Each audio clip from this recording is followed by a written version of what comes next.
بسم اللہ الرحمن الرحیم۔ زکوٰۃ سے متعلق کچھ باتیں میں عرض کر دینا مناسب سمجھتا ہوں۔ سب سے پہلے یہ سمجھیے کہ زکوٰۃ کے لغوی معنی کیا ہے۔ دوسری چیز، زکوٰۃ کی وجہ تسمیہ کیا ہے، یعنی زکوٰۃ کو زکوٰۃ کیوں کہتے ہیں۔ تیسری چیز، اصطلاح شریعت میں زکوٰۃ کس مال کو کہا جاتا ہے۔ تو زکوٰۃ کے لغوی معنی طہارت کے ہیں، پاکیزگی کے ہیں، اور انسان زکوٰۃ اسی لیے نکالتا ہے تاکہ اس کے مال کو اللہ رب العزت کیا کرے، پاک صاف کرتے، پاک کرتے۔ زکوٰۃ نکالنے سے مال جو ہے، اس مال کے اندر جو حرام چیزوں کی آمیزش ہوئی ہے اس کو پاک کرنے کے لیے زکوٰۃ نکالا جاتا ہے۔ جیسے قرآن کریم بیان کرتا ہے، قد افلح من تزکیٰ وحنانا من لدنا وزکیٰ۔ اور دوسرے معنی زکوٰۃ کے نمو کے ہیں، یعنی بڑھنے کے ہیں، یعنی انسان جب زکوٰۃ نکالتا ہے تو اللہ رب العزت اس کے مال کو بڑھا دیتے ہیں۔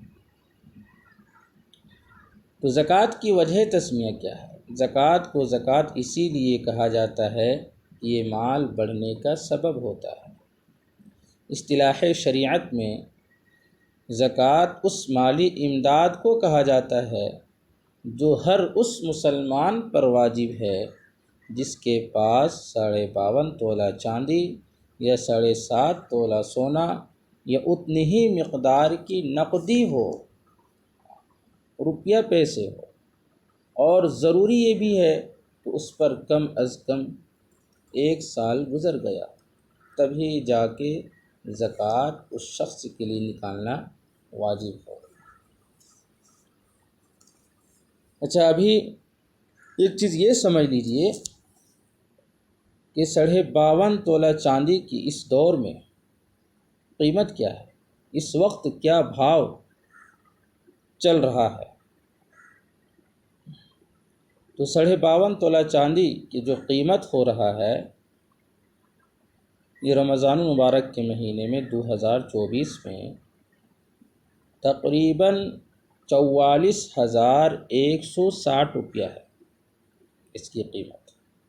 جس شخص کے پاس اگر 52.5 تولہ چاندی ہے، یا 52.5 تولہ چاندی تو نہیں ہے لیکن اس کی قیمت ہے، اس کی قیمت کے بقدر اس کا رقم اس کے پاس موجود ہے، یعنی 44,160 روپیہ ہے، تو وہ شخص صاحب نصاب ہے، لہذا اس کے لیے زکوٰۃ نکالنا ضروری ہوگا۔ اسی طرح سے سونے کی جو قیمت ہے، 7.5 تولہ سونا کی جو ابھی قیمت چل رہا ہے وہ تقریباً 5,40,000 ہے۔